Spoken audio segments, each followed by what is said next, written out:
A church full of grace. The News Church.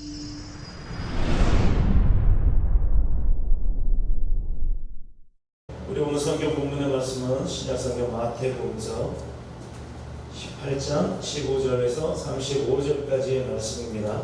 신약성경은 30쪽입니다. 마태복음 18장 15절에서 35절까지 우리 한 절씩 교독합니다. 내 형제가 죄를 범하거든 가서 너와 그 사람과만 상대하여 권고하라.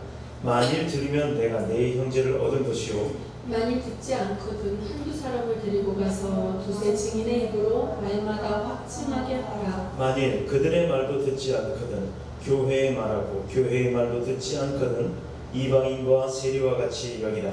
진실로 너희에게 이르노니 무엇이든지 너희가 땅에서 매면 하늘에서도 매일 것이요 무엇이든지 땅에서 풀면 하늘에서도 풀리리라. 진실로 다시 너희에게 이르노니 너희 중에 두 사람이 땅에서 합심하여 무엇이든지 구하면 하늘에 계신 내 아버지께서 그들을 위하여 이루게 하시리라. 두세 사람이 내 이름으로 모인 곳에는 나도 그들 중에 있느니라. 그때 베드로가 나와 이르되 주여 형제가 내게 죄를 범하면 몇 번이나 용서하여 주리까? 7번까지 하오리이까? 예수께서 이르시되 내게 이르노니 7번뿐 아니라 7번을 70번까지라도 할지니라. 그러므로 천국은 그 종들과 결산하던 어떤 임금과 같으니 결산할 때 만달란트 빚진 자를 데려오매 갚을 것이 없는지라 주인이 명하여 그 몸과 아내와 자식들과 모든 소유를 다 팔아 갚게 하라 하니 그 종이 엎드려 절하며 이르되 내게 참으소서 다 갚으리이다 하거늘 그 종의 주인이 불쌍히 여겨 놓아 보내며 그 빚을 탕감하여 주었더니 그 종이 나가서 자기에게 100데나리온 빚진 동료 한 사람을 만나 붙들어 목을 잡고 이르되 빚을 갚으라 하매 그 동료가 엎드려 간구하여 이르되 나에게 참아주소서 갚으리이다 하매 허락하지 아니하고 이에 가서 그가 빚을 갚도록 옥에 가두거늘 그 동료들이 그것을 보고 몹시 딱하게 여겨 주인에게 가서 그 일을 다 알리니 이에 주인이 그를 불러다가 말하되 악한 종아 네가 빌기에 내가 네 빚을 전부 탕감하여 주었거늘 내가 너를 불쌍히 여김과 같이 너도 네 동료를 불쌍히 여김이 마땅하지 아니하냐 하고 주인이 노하여 그 빚을 다 갚도록 그를 옥졸들에게 넘기니라. 함께 읽겠습니다. 너희가 각각 마음으로부터 형제를 용서하지 아니하면 나의 하늘아버지께서도 너희에게 이와 같이 하시리라. 아멘. 살아계신 하나님의 말씀입니다. 우리가 지난 시간에 이어서 계속해서 용서의 정신, 즉 예수 그리스도의 사랑의 베이직이 깔려있는 그 70번씩 7번씩 70번을 하라고 했던 그 용서의 정신에 대해서 계속해서 알아보겠습니다. 우리가 지난 시간에 형제가 죄를 범했을 때 단독으로 만나서 권면을 해보고 그래도 안 되면 두세 사람이 증인을 쓸 수 있도록 그렇게 우리가 가서 권면도 해보라. 근데 만약 그래도 안 듣는다면 교회에다 말을 해서 교회 권징을 통해서 그 일들을 처리할 수 있도록 하라. 그래서 권징에도 여러 가지 종류가 있다고 했죠. 근데 요즘에 교회들이 어떻다고요? 성도들 떠나갈까봐 성도가 잘못한 것에 대해서 그게 목사한테 잘못한 게 아니에요. 그런 걸 말하는 게 아니라 성도가 크리스찬으로서 주의 백성으로서의 살아감에 있어 그가 잘못한 게 있다는 것을 율법이 아닌 하나님의 말씀 가운데서 비추어 봤을 때 잘못된 것을 권면을 하고 그거에 대해서 알려주고 그것을 고칠 수 있게끔 해줘야 된다고 했는데 그러지 못하는 게 요즘 교회의 현실이라 그랬어요. 왜? 이 사람이 여기 떠나면 다른 교회 가서 또 예배생활하면 될 텐데 교회만 뺏기라고 하는 그런 아주 배타적인 이기주의적 생각 때문에 성도들이 성도답지 않게 교회가 교회답지 않게 크리스찬이 크리스찬답지 않게 살아감으로 인해 죄는 누가 져요? 우리가 짓고 욕은 누가 먹는다? 하나님 아버지 예수 그리스도가 욕을 먹게끔 하는 그런 아주 몰상식한 교인들의 삶이 있다라는 겁니다. 그거에 대해서 배웠어요. 그럼 오늘은 이제 그때 이어서 예수님께서 분명히 권징을 통한 교회의 권면이 안 될 때 그 이후에 또 우리는 어떻게 하나? 함께 기도를 하라. 함께 기도할 때는 어떤 유익이 있다. 거기까지 보기부터 한다고 얘기를 했죠. 오늘 본문 19절 20절에 보면 진실로 다시 너에게 이르노니 너희 중에 두 사람이 땅에서 합심하여 무엇이든지 구하면 하늘에 계신 내 아버지께서 저희를 위하여 이루게 하시리라. 두세 사람이 내 이름으로 모인 곳에는 나도 그들 중에 함께 하겠다. 자, 우리가 늘 기도할 때 그렇죠. 주여 주님 말씀하셨잖아요. 두세씩 모여서 기도하는 곳에 내가 너희와 함께 하겠다. 오늘 이 말씀입니다. 그렇게 말씀을 하셨으니까 혼자 기도하는 것도 물론 들어주세요. 은밀한 기도를 혼자 할 때도 들어주시지만 하나님께서 분명히 말씀하신 대로 두 사람, 세 사람이 어떤 뜻으로 자기 사리사욕이 아닌 하나의 그 공동체에 우리가 함께 모여서 사는 그 공동체 안에서의 하나의 합심된 기도를 할 때 하나님이 너희가 그렇게 부르시셔서 여럿이서 하나의 뜻을 가지고 부르신다. 예를 들어 더뉴스 공업회 이 건물 13호 살 겁니다. 어제 허락하셨으니까 13호 주세요 라고 하는 그 공동체의 기도를 여기서 우리가 철야대처럼 막 부르시는다 할 때 어떻게 하신다?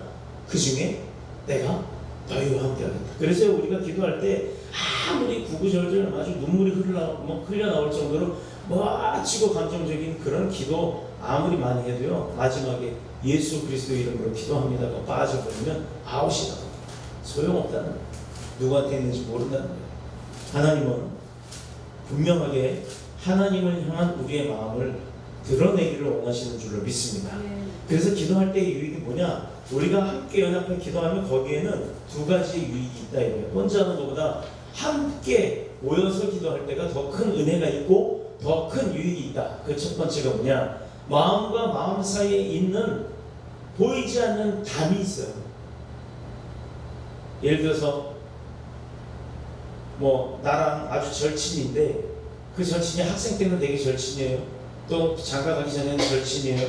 그런데 이제 서로들 아내를 맞이하고 결혼 생활을 하다 보면 절친끼리 만나다 보다도 만나는 게 유지가 된다 하더라도 그 아내는 보이지 않게 나 오늘 이제 그만 좀 일찍 좀 들어가야 돼. 우리 와이프가 기다려 라고 하면서 등등의 어떤 보이지 않는 벽이 생기기 시작한다는 겁니다. 그런데 둘이씩 모여서 그런 벽이 있던 사람들이라도 모여서 하나의 마음으로 하나님 앞에 기도할 때는 뭐라고요? 그런 보이지 않는 껄끄러웠던 담, 그런 쌓여있던 담들이 하나같이 무너진다는 겁니다. 자, 우리가 신앙생활을 하다 보면 그런 경우가 있어요. 우리 교회는 그런 사람들이 분명 없는 걸로 제가 알고 있습니다만 난 저 사람만 보면 밥맛이 없어. 난 괜히 은혜를 신나게 찬양하면서 은혜 받고 있다가도 저 권사님만 딱 보는 순간 나는 완전히 그 은혜가 강 건너 가버려. 막 이런 사람들이 있어요. 그래서 교회 많은 사람들이 있더라면 뭔가 나한테 마음에 안 들고 뭔가 나한테 상처를 줬다고 해서 그냥 얼굴을 안 볼 수는 없지만 얼굴을 보고 희국과 안녕하세요 라고는 해도 그 안에 보이지 않는 담들이 각각 초롱성같이 쌓고 있더라 이 말입니다. 그런데 그 담이 있는 채로 기도를 한다고 합시다. 여기도 담이 있고 여기도 담이 있고 이렇게 방마다 의자마다 다 사방으로 담이 쌓여있다 그러면 한번 우리가 상상을 해보자고요. 보이지 않는 투명한 아크릴판들이 쫙 있다고 쳐요. 보이니라 여기 유나 있는데도 칸칸이 저 있는데도 요 앞으로 옆으로 뒤로 이렇게 다 이렇게 천정까지 꽉 쌓여있다 칩시다. 분명히 얼굴은 보이죠. 뭔 말 하는지도 들리긴 들려요. 그런데 그 안에서 내가 숨쉬고 기도하고 막 이러다 보면 어때요? 내 기도에 집중을 하게 되지 함께하는 기도에 응답이 되지 않는다는 얘기입니다. 합심이라는 게 되지 않는다는 거예요. 결국은 그 장소에 모여서 떠들긴 해도 그 뭐라 그래요? 아크릴 그 방 안에 있는 나의 기도밖에 안 된다 이 말이에요. 그때 좋을 때도 있어요. 어떨 때 아무도 모르게 속이 안 좋아서 방으로 부엌하고 꼈는데 그런데 잘 건져게 냄새 본인 혼자 다 맡아야 되잖아요. 그럴 땐 좋겠죠. 그러나 그게 문제가 아니라 기도할 때는 그런 보이지 않는 담들 다 허물어야 된다. 근데 그게 우리 힘으로는 어렵죠. 그러니까 기도합니다. 먼저 뭐랍니까? 아버지, 내가 이번 주간에 주님의 귀한 자녀 누구누구를 미워했습니다라고 회개부터 하는 거예요. 그래서 주님 앞에 기도는 먼저 내 잘못을 고하고 하나님의 뜻대로 살지 못했음을 용서받는, 항상 용서해 주신다고 하잖아요. 그러니까 그렇게 용서받는 그 정결함을 가지고 나서 하나님, 내 기도도 있죠 물론. 근데 내 기도 좀 밀어놓고 우리가 공동으로 이 자리에 모여서 기도하는 게 있습니다. 그게 뭐냐면 뭡니다. 아버지, 그러니까 지금 이들이 다 부르시잖아요. 저도 같이 같은 마음입니다. 주님, 그거 들어주세요라고. 어떻게 보면 그 기도는 떼쓰는 기도가 되겠죠. 자, 담이 있는 채로 기도를 하면 어떻게 된다? 결국은 나 개인의 문제고 하나님이 알고 계시잖아요. 어떤 담이 있는지라. 너와 너와의 사이가 뭐 어떤지 아는데 서로 무슨 기도를 하겠느냐? 아니다. 니들의 기도는 애태치 않겠다. 니들이 해결받고 와라 라고 하실 수도 있다는 얘기예요. 그래서 마음의 담을 헐어버리고 형제들이 다 나버려야 될 줄을 믿습니다. 그런데 합심해서 기도를 하게 되면 그 다음을 누가 허물어 주신다? 나는 못 허물어요. 철음성 같은 그 다음 어떻게 허물입니까? 도저히 허물 수가 없죠. 그런데 그렇게 허물 수 없을 것 같은 담도 이렇게 연합하여 손을 붙들고 함께 기도하면 어떤 일이 벌어진다? 하나님께서 다 허물어버리는 역사가 있다라는 겁니다. 왜? 축복 주시려고. 그래서 말씀 가운데 형제가 서로 연합하라고 말씀하셨던 그 말씀이 그대로 이루어지는 겁니다. 이것은 함께 우리가 모여서 기도할 때 이루어질 수 있는 첫 번째 유익한 사실, 첫 번째 유익이 바로 함께 기도할 때 바로 이런 연합해서 응답을 받을 수 있다는 것. 두 번째는 그럼 뭐냐? 혼자 기도하다 보면 졸리기도 해요. 혼자 기도하다 보면 힘이 들고 그냥 묵상기도 하다가 졸고 하다가 그럽니다. 그런데 연합하여서 여러 사람이 소리 내서 기도하게 되면 어떤 힘이 생겨요? 나도 모르게 군중의 힘이 생겨서 그 기도의 힘이 더 몇 배로 강해집니다. 그래서 혼자 기도하다 보면 지루하기도 할 때도 있고 기도하다가 졸기도 할 때도 있습니다. 그런데 마치 연합해서 함께 그냥 소리 외쳐서 연합을 할 때는 마치 옆에 응원단들이 있는 것 같은 느낌이 들죠. 같이 기도합니다. 내가 기도하다 힘이 빠질 때 옆 사람이 막 불이 붙어요. 그럼 나도 같이 불을 붙여갖고 기도 열심히 합니다. 그러면 기도가 몇 배로 그 기도의 힘이 생겨나는 줄 믿습니다. 그래서 든든해지죠. 마음이 기뻐집니다. 그래서 기도는 함께하는 것이 좋은 겁니다. 골방에서 은밀히 기도하는 것도 때로는 필요해요. 그러나 함께 모여 기도합니다. 기도회 때 모이세요. 언제 예배 때 기도합니다. 라고 할 때는요. 묻어간다는 말 있잖아요. 묻어간다는 말. 그 기도 진짜 기도빨 좋고 기도에 영성 있는 그런 분들의 기도 옆에 앉아서 기도하다 보면요. 나도 그 기도가 묻어갈 때가 있어요. 바로 이거를 뭐라고 하냐면 금상첨화라고 합니다. 그래서 기도는 연합해서 하는 게 좋다? 나쁘다? 좋다.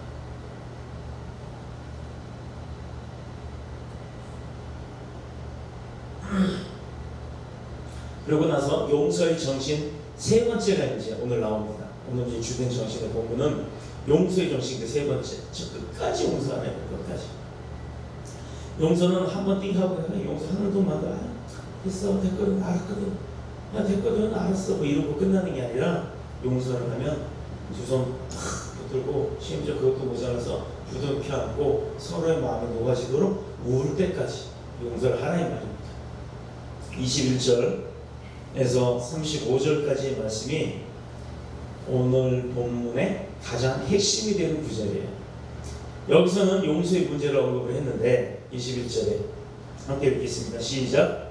그때 베드로가 나와 이르되 주여 형제와 내게 죄를 범하면 몇 번이나 용서하여 줍니까? 7번 하오리까? 하고 물어봐요.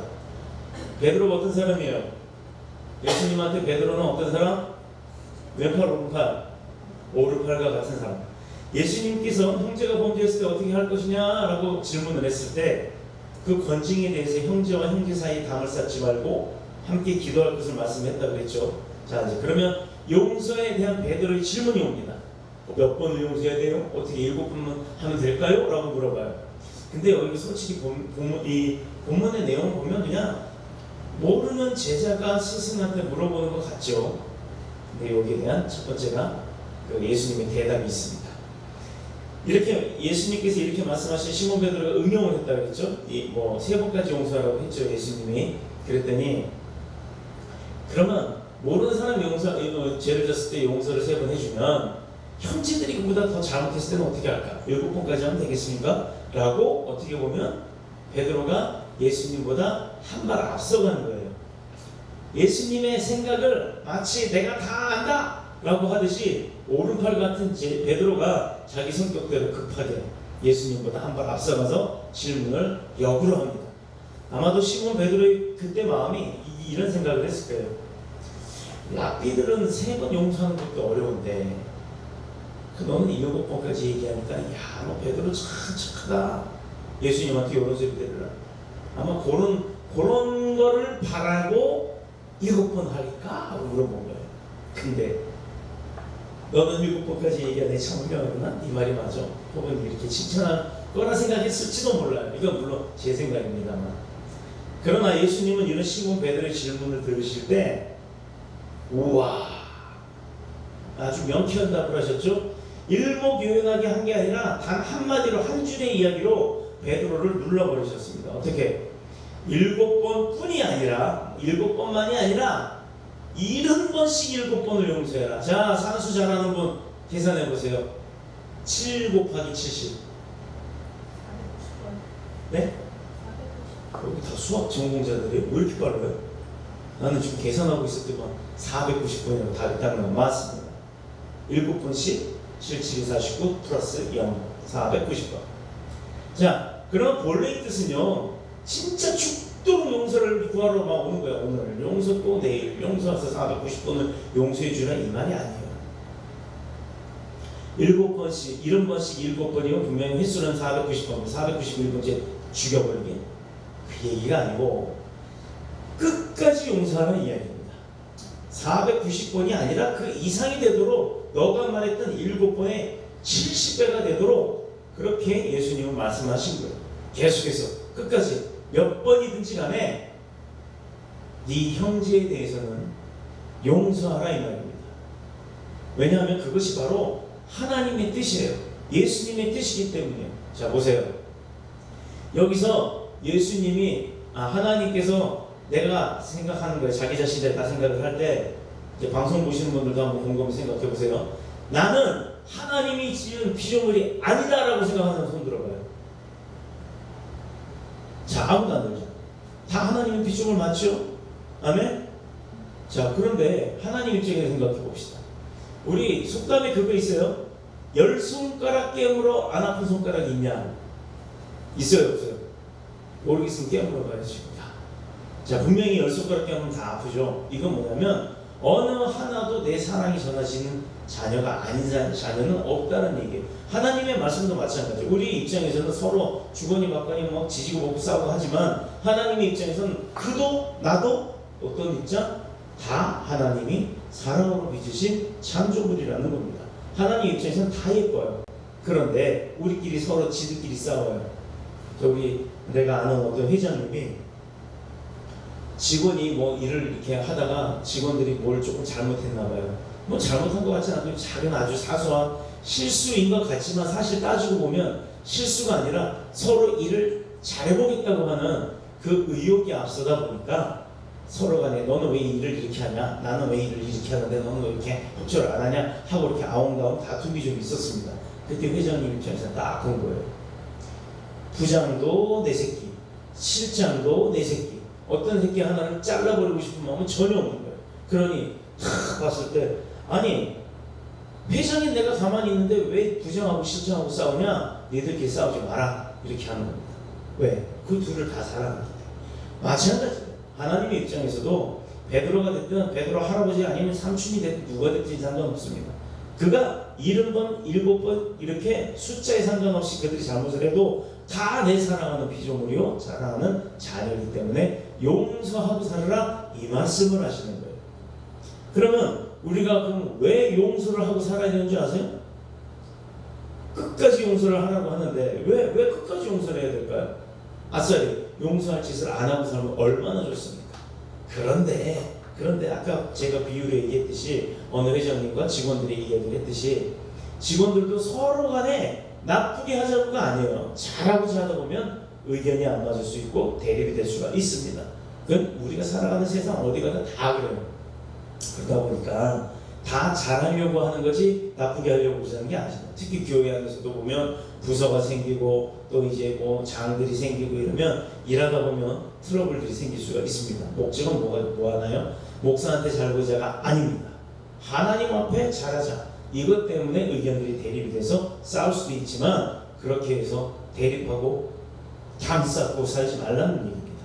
용서하고 이해하고 내 생각보다는 상대의 생각을 먼저 존중해주는 상대의 생각에 입장이 돼서 내가 말을 하는 이런 겸손함과 이런 사랑이 밑바닥부터 베이직부터 쌓여 있는 게 바로 누구? 참된 크리스찬의 모습인 거예요. 성경 구절 몇 구절 외웠다 말한다 뭐 말씀 공부 좀 했다 어쨌다 신학교 좀 다녔다 어쨌다 목사다 장로다 해서 그거 그렇게 막 함부로 하는 게 아니라 정말 든 게 많으면 무거워서 허리가 굽어지는 겁니다. 보세요. 종들과 계산하는 어떤 임금의 비유를 오늘 본문의 이야기를 통해서 예수님은 비유를 하면서 용서해야 한다고 말씀하는데, 오늘 본문 내용 뭐 다 아시는 내용이에요. 어떤 종 하나가 1만 달란트 한 100억 정도 빚을 졌다고 칩시다. 그래서 못 갚았어요. 그런데 그 임금한테 가가지고 그 돈, 임금님 내가 지금 돈을 갚아야 되는데 못 갚게 됐습니다. 내가 소유를 팔든 뭐 하든 다 어떻게든 갚을 텐데 지금 당장은 100억이 없습니다. 저 지금 불러다가 갚으라고 하시는데 저를 좀 용서해 주세요라고 사정을 하니까 임금이 탁 보더니 아유 내 백성인데 그래 네가 지금 못 갚으면 나중에 갚겠지. 나는 돈이 풍족하니까 그래라. 아이 그러면 아이 그러지 마라. 그냥 네 빚 100억 너 사정 딱 한 거 내가 딱 알았으니까 탕감해 줄게. 아이 100억 지금도 없어. 그냥 너 열심히 가서 살아. 이렇게 해준 거예요. 얼마나 좋아요. 야 누군가가 나한테도 100억 좀 주고 나도 100억 가지고 빚 졌는데 탕감해 주면 얼마나 좋을까. 100억이 어마어마한 돈이에요. 여기 나온 달란트 1만 달란트가 거의 그 정도의 돈입니다. 그럼 자기가 엄청난 은혜를 입었잖아요. 임금한테. 그래가지고 신나서 부르라고 야 이제 나 빚 땡이야. 이제부터 또 빚지고 살아도 돼 하고 눈이 이만하고 갔겠어요? 그게 아니죠. 열심히 살아야겠다는 각오로 갑니다.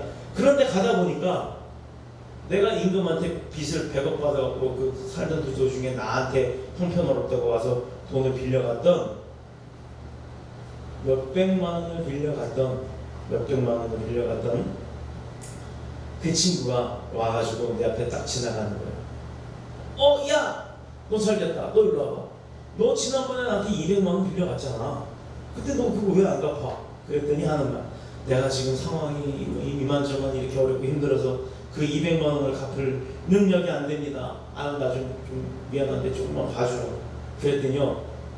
이 100억을 탕감받은 사람이 뭐라고 했어요? 야, 안 돼. 너 지금 당장 안 내놓으면 너 일로 와. 너 사기야. 그럼 끌고 와서 경찰서를 데리고 가면 근데 그 모습을 지켜봤던 주민들이, 동네 사람들이 딱 보더니 야, 지는 임금한테 100억씩이나 탕감받아놓고 그 10분의 1도 더 안 되는 그 조그만 200만 원 때문에 저 친구를 감옥에 집어넣어? 야, 저 아주 못된 놈이네 하고 주변 사람들이요 얼마나 화가 났는지 임금한테 쪼그르 가가지고 아무개가 100억 탕감받았는데 지 가다 지금 저쪽에 200만 원짜리 감옥에 넣었대요 하고 일러버린 거예요. 그랬더니 왕이 뭐야? 왜야? 이 괘씸한 거, 야, 걔 데려와. 그래갖고 뭐라고 했어요? 내가 너 100억 탕감해줬는데 지우 200만 원을 탕감 못해주고 유예 못해주고 너는 걔를 갖다 감옥에 집어넣어? 예의 배은망덕한 녀석아. 됐다. 그 200만 원짜리 그 임금의 백성이잖아요. 안 된 마음이 든 거죠. 그래서 너도 100억 탕감 취소. 너도 당장 지금 100억 갚아. 안 갚아? 너도 들어가. 하고 그 사람도 감옥에 넣었다는 얘기예요. 자, 우리가 여기서 뭘 느끼겠습니까? 내가 용서받은 것 100분의 1? 아니 1000분의 1? 만분의 1도 안 되는 아주 조그마한 거. 나는 하나님한테 그렇게 큰 용서를 받았고 나도 그렇게 많은 죄를 졌음에도 불구하고 아직까지도 죽지 않고 살아갈 수 있도록 하나님이 축복 가운데 우리를 이끌어 주시면서 많은 것들을 그때그때마다 우리가 고백할 때마다 하나님의 용서 다 해주셨는데 솔직하게 얘기해보자고요. 제가 미워요? 근데 사실 나도 따져보면 쟤보다 나도 더 큰 죄가 많단 말이에요. 그런데 그런 죄도 하나님이 용서해 줬는데 나는 겨우 그 10,000분의 1도 안 되는 것 가지고 그 사람을 미워한다는 것? 이게 과연 하나님이 좋아하는 일이냐 이 말이에요. 나는 죄 없다? 절대 죄 없다? 천만에요. 천만에요. 하나님 앞에 죄 없는 인간이 어디 있겠습니까?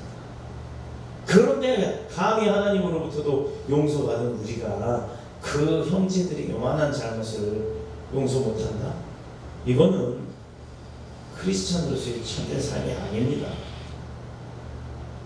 지금 당장 각각의 한번 마음속에 손을 다 얹고 가슴에 손을 얹고 생각해보면 떠오르는 일들이 많이 있을 거예요. 물론 저도 있습니다.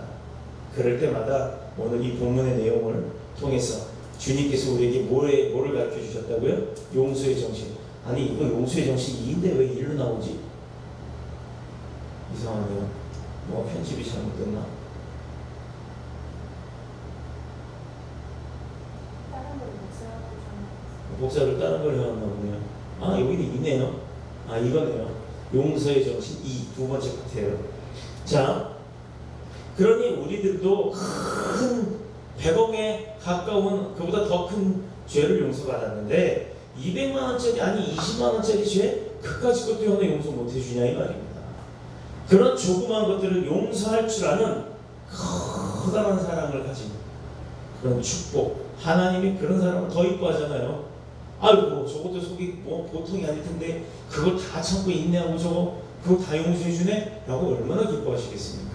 그런 조그만 것들을 용서하는 것은 당연한 거예요. 이게 바로 그 첫 번째입니다. 이유 첫 번째, 용서해야 하는 이유의 첫 번째. 둘째는 우리에게 뭐가 남았습니까? 이제 우리에게 남은 것, 예수님의 재림이 남았죠. 재림 때 뭐 하신다고요? 우리를 심판하신다고 했습니다. 35절에 한번 볼까요? 다 같이 읽겠습니다. 35절 시작. 너희가 각각 마음으로부터 형제를 용서하지 아니하면 나의 하늘아버지께서도 너희에게 이와 같이 하시리라. 이게 얼마나 무서워요. 내가 내 형제 용서 안 하면요 나도 하나님이 용서 안 하신다는 거예요. 내가 형제 용서하는 이유 두 번째가 뭐냐? 하나님의 심판이 남아있는데 이거 두려워할 줄 알았는데 된다 이 말입니다. 이와 같이 한다는 것은요, 내가 형제를 용서하지 않는다는 것은 하나님도 나를 용서 안 한다는 거예요. 100억 용서해 줬더니 200만 원 용서 안 해줬다고 너도 다시 와 갖고 다시 죄를 묻는 것처럼 우리에게도 그런 일이 벌어진다는 겁니다. 이제 우리에게는 심판의 날이 남았습니다. 이게 언제 올지는 우리도 몰라요. 우리 생전에 올지 우리가 죽어서 올지. 하지만 분명한 건 우리가 그 심판대에 선다라는 겁니다. 그때 하나님께서 우리에게 야 이놈아 세상에 나는 네 죄 다 용서해 줬는데 너 다 용서해 주다가 마지막에 너 왜 죄 용서 안 했냐? 이럴 때 뭐라고 얘기하시겠어요?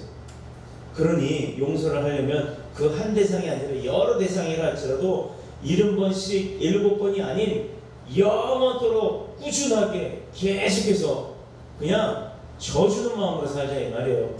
우리 교회에서 잘하는 말 있잖아요. 네 글자. 당신 멋져. 이 저가 뭐예요? 당당하게 신나게 멋지게 져주자 아닙니까? 그게 이기는 거라니까요. 왜? 하나님이 칭찬하고 하나님이 인정하잖아요. 우리가 이 세상에 믿음 갖고 사는 이유가 뭡니까? 천국 가려는 목적이 있죠. 두 번째는 하나님으로부터 인정받기 위해서 하는 거 아닙니까? 그런데 하나님이 싫어하는 짓만 골라내서 인정받으려고요. 그것도 인정받아요. 뭐 용서받지 못하는 인정. 그거 원하십니까? 아니잖아요. 왜 하는 일마다 막힙니까? 하는 일마다 안 됩니까? 생각하는 것마다 다 틀립니까? 왜요? 그거 내 지혜로 하니까. 하나님의 지혜로 해봐요. 하는 것마다 아니, 태풍이 오다가도 태풍이 갑자기 다른 데로 돌아가는 게 그게 하나님의 역사하심이에요. 우리가 하나님께서 너희 모든 죄를 다 용서했는데 넌 뭐 했니? 라고 하면 뭐라고 대답하시겠습니까? 저는요 세상에 사면서 하나님까지는 해놓고 생각이 안 날 거예요.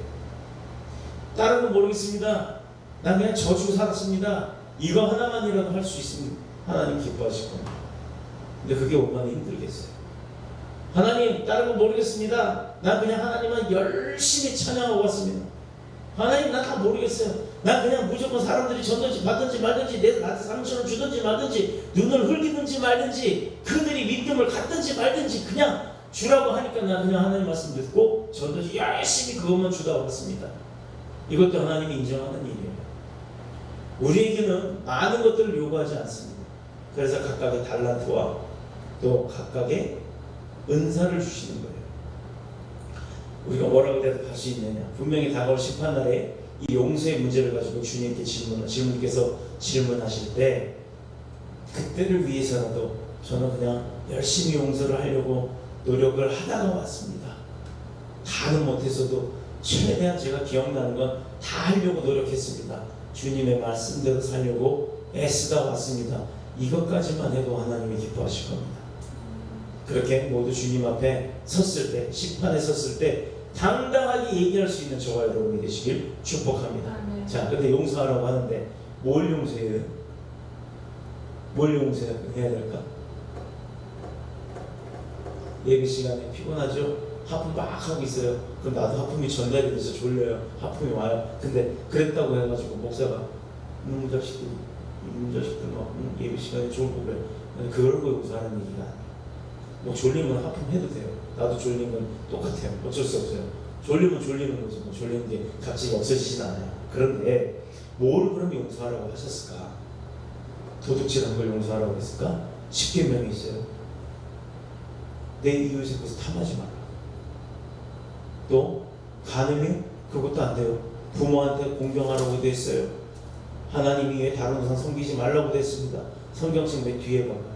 맨 뒤에 보면 10가지 이야기가 나옵니다. 우리가 살아가면서 가장 기본으로 지켜야 될 그 10가지. 그거 못 지키면 큰일 나는 거예요. 첫 번째로 가정을 위해서 기도하시길 축복합니다. 가정에 보면요, 특히 고부간의 문제들이 있죠. 고부간의 문제. 이거 아주 굉장히 심각해요. 요즘에 새로 나온 신조어가 있더라고요. C-word. C-word. 뭔지 알아요? 해산물 수산시장. 수산시장 가면은 그 씨푸드라고 해서 바다에서 나온 음식도 쫙 갖다 놓고 그거 막 먹는 데 있잖아요. 그 C-word라고 하는 뷔페가 있더라고요. 근데 저는 분명히 C라고 했어요. S-E-A. 근데 그거 말고 비슷한 게 또 하나 생겼어요. 시월드. 시어머니, 시아버지, 시댁, 시가 이렇게 하는 그 남편 쪽 식구들 얘기하는 시월드가 생겨요. 고부간의 갈등을 말하는 겁니다. 이게 심각하죠. 예전에 시어머니와 며느리와의 갈등이 있어요. 그런데 옛날에는 며느리들이 일방적으로 시어머니한테 당했어요. 그런데 요즘은요, 시어머니들이 며느리한테 시집살이를 하는 게 보통이랍니다. 그래서 아파트 다들 사시죠? 여기 좋은 아파트 사시는 분 손 들어봐요. 아파트에 사시는 분. 아파트에 사는 사람 손 들어봐요. 사시는 분이라고는 손 안 들고 사는 사람이라고 해서 손 들어요. 자, 아파트 이름이 뭐예요? 한신휴 뭐? 한신 플러스 마이너스 할 때 그 휴 플러스 휴까지는 알겠어요. 쉴 휴자 플러스는 뭔가 쉼이 더 많아지는 아주 편안한 곳이라는 의미겠죠. 그런데 아직 한글도 모르는 할머니가 지팡이 짚고 며느리 집을 찾아옵니다. 아들 내 집을. 아, 우리 아들 내면 한신 아파트 내래. 한신 아파트. 택시기사 양반 한신 아파트 갑시다. 할머니, 한신 아파트가 서울 바닥에 몇 개인 줄 아세요? 어디요? 아, 그 인천 주안동에 있는 한신 아파트. 인천 주안동에도 한신이 2개예요. 어디 한신이요? 아니, 한신 아파트 1동이래. 자, 시어머니들이 못 찾아오게 한다고 요즘 아파트 이름이 휴 플러스니 프레지오니 막 이런 식으로 휴먼시아니 막 이렇게 한대요. 할머니들이 영어 모르게 하려고. 이게 우스갯소리입니다만 고급화 브랜드 때문에 그렇게 한 거지만 실제 그런 의미는 아니겠죠. 그런데 바로 이런 얘기들이 나올 정도로 이게 일방적인 방향성에 있어서 고부간의 갈등은 예전이나 지금이나 변함없이 온다라는 겁니다. 어떤 교회 성도 중에 남편이 쥐꼬리만한 그 공무원 월급으로 5이나 되는 자녀를 대한민국의 최고 학부까지 다 교육시켜서 세상 말로 출세를 시켰다고 합니다. 그런데 나이가 많아지고 이제 남편도 세상을 떠나고 할머니 혼자 어머니 혼자가 남은 거예요. 할머니가 되니까 세상에 그 최고 학부까지 나와서 출세를 시켜놨던 그 5자녀 중에 하나도 그 할머니 돌볼 생각을 안 해요. 요즘 그래서 독거노인들이 많죠. 자, 어쩔 수 없이 장남 집에 있긴 했지만 이 할머니는요, 그 큰 며느리 눈치를 보기 시작합니다. 그래서 이분이 자기 며느리만 보면 호랑이 앞에 강아지처럼 이렇게 눈치만 보면서 쩔쩔 매는 그런 일이 있었답니다.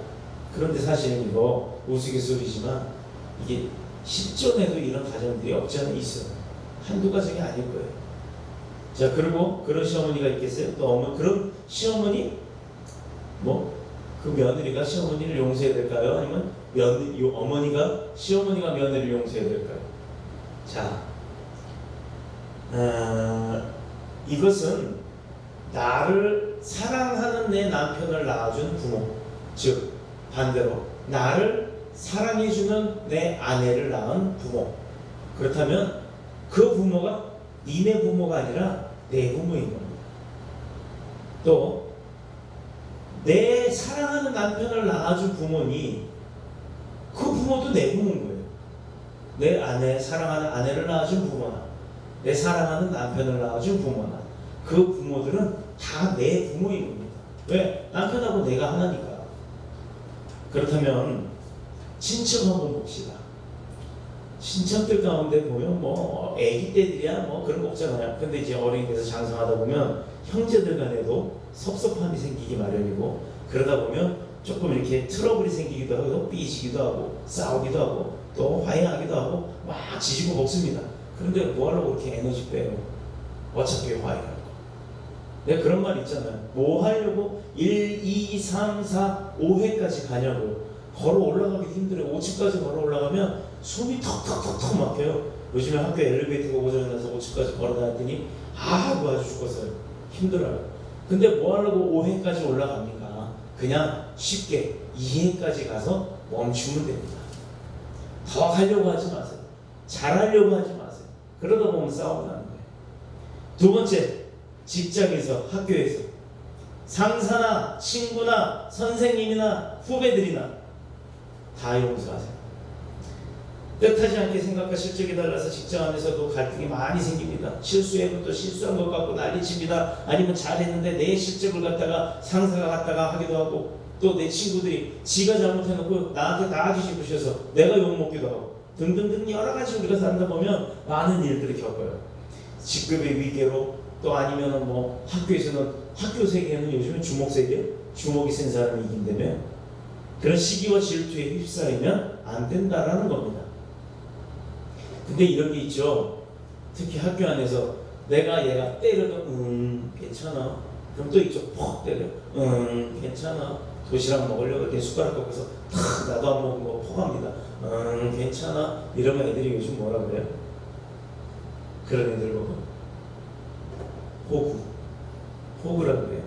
호구는 곧 왕따가 될 가능성도 많고 심지어는 빵 셔틀이 될 수도 있습니다. 뭐 별의별 얘기 다 알지. 자, 빵 셔틀 100원 주고요 이런 얘기해요. 군대에서도 그런 일이 종종 있어요. 신병 일로 와. 너 이번 주에 휴가 나가지? 내가 1,000원 줄 테니까 2,000원 가지고 가서 올 때 뭐 좀 사와. 1,000원 갖고 뭘 사오는 거? 3단 케이크 하나랑 그다음에 초코파이 10박스랑 그리고 나서 술 먹는 애들 술 심부름도 시킨다고 하대요.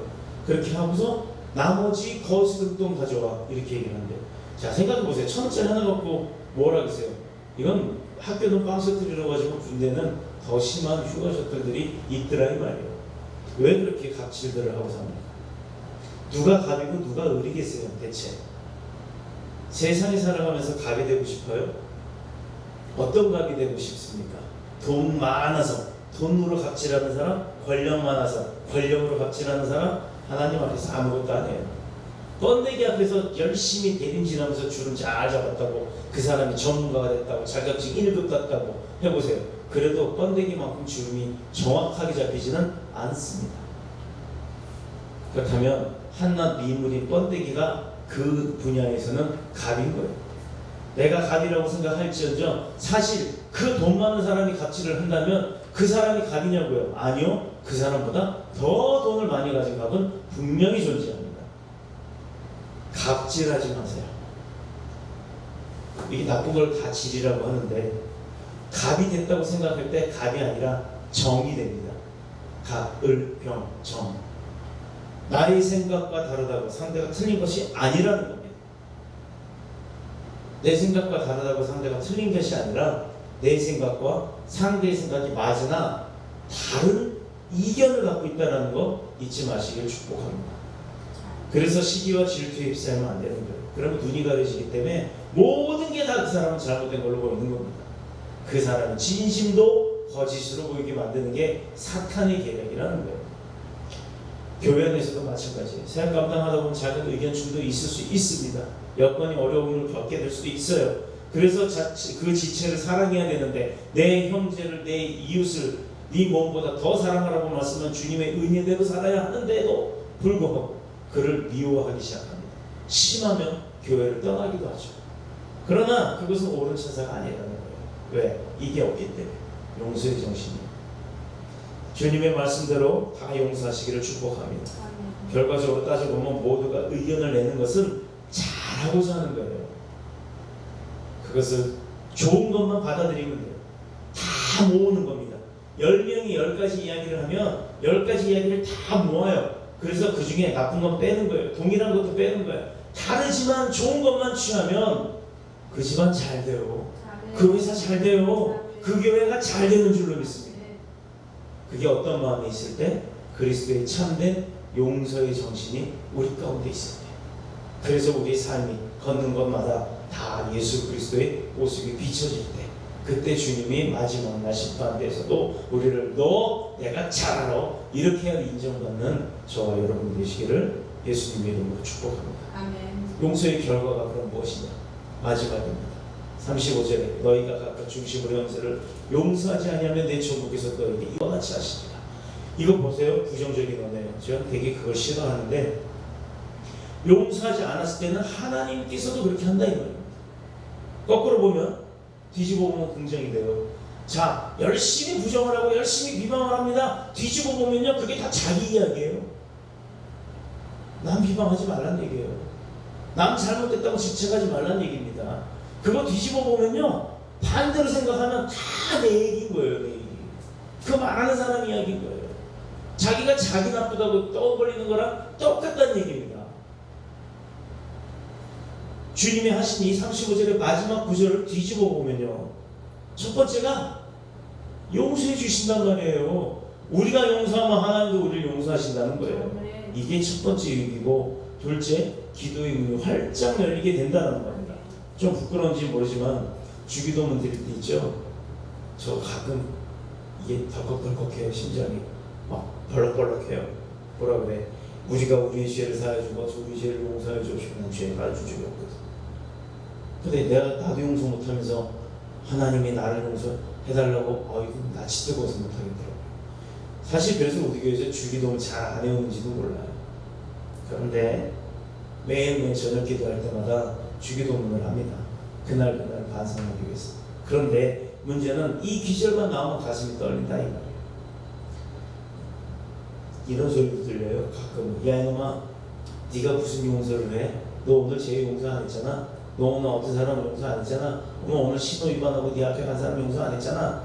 그래놓고 무슨 뭘 용서를 해달라고 이 소리가 막 들릴 때가 있어요. 그런 양심의 가책을 받아본 적이 한두 번이 아닙니다. 솔직하게. 용서하지 않으면 그래서 기도문이 자꾸 막혀요. 그러나 용서하면 줄줄줄줄줄줄 나옵니다. 먼저 회개부터 시작할 때 내 잘못을 고백하고 나니까 그 다음부터 하나님 주신 축복이 줄줄줄줄 나오는 거예요. 기도의 폭이 자꾸 넓어져요. 사랑하는 성도 여러분, 물론 잘못에는 경중이 있을 수 있습니다. 때로는 그것에 따라서 법률에 의해서 공정한 심판을 받기도 합니다만, 우리가 모든 것을 다 용서한다면 그 용서하는 정신, 바로 그 정신을 가지고 대할 때 이미 저와 여러분은 그 기둥이 다 열린 상태고 그들을 미워하지 않는 마음이 이미 내 마음 가운데는 존재하는 거예요. 세 번째가 마음의 평안이 와요. 내가 그를 미워하지 않고 시기하지 않고 질투하지 않고 질책하지 않고 이건 뭐라 그래요? 보자지? 그런 거 안 하니까 내 마음 가운데 뭐가 있겠어요? 평안함이 있을 수밖에 없는 겁니다. 용서하면 평안합니다. 그러나 용서하지 않으면 똑같이 괴롭더라 이 말이에요. 용서할 때는 내가 편안해요. 그러나 내가 용서 안 하면 그 사람의 마음이 나하고 똑같더라 이 말이에요. 나도 불편합니다. 근데 뭐하러 그렇게 하고 사냐 이 말이죠. 네 번째, 용서하면 교회는 하나 되고 성장하고 하나님의 영광의 빛이 드러나기 시작한다는 겁니다. 하나님의 영광을 나타내는 것이란 하나님이 원하는 뜻이 그 교회 가운데서 그대로 이루어지고 있는 걸 말하는 거예요. 하나님의 빛이 비추시길 간절히 원하나이다 했더니 요 라이트 탁 켜져서 얘들아 이거는 내 빛이다 하고 쫙 비춰서 머리 펀쩍펀쩍, 이게 아니라는 얘기예요. 그 영광의 빛이라는 건 누가 봐도 저 교회 사람도 이렇게 행복해 보여? 저 교회는 왜 이렇게 맨날 즐거워? 이렇게 비춰지는 겁니다. 설교 마칩니다. 우리 교회는 아직 우리가 죄인 됐고 원수 되었을 때 우리를 용서하시려고 또 구원하시려고 물과 피를 남김없이 쏟고 십자가의 고난과 수치를 감당하신 사랑의 예수님을 바라보는 그런 용서하는 교회, 서로 사랑하는 교회, 서로서로 남의 허물을 덮어주는 교회가 될 수 있기를 용서의 주님이신 예수님의 이름으로 축복합니다. 축원합니다. 기도하겠습니다.